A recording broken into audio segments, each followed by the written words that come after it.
Al pasar la Coyana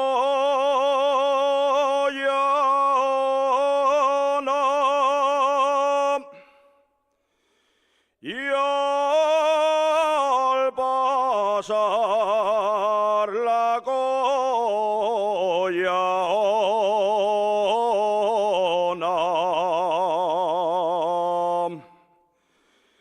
di la vuelta al mio sombrero,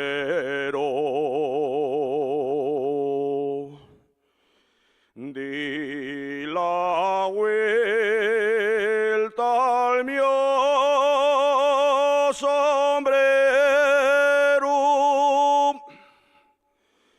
y adiós niñez de Coyanfo,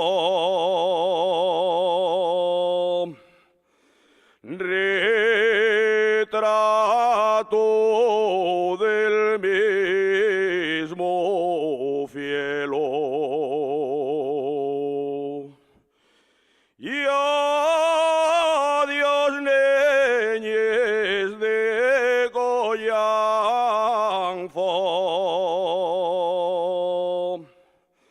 retrato del mismo fielo.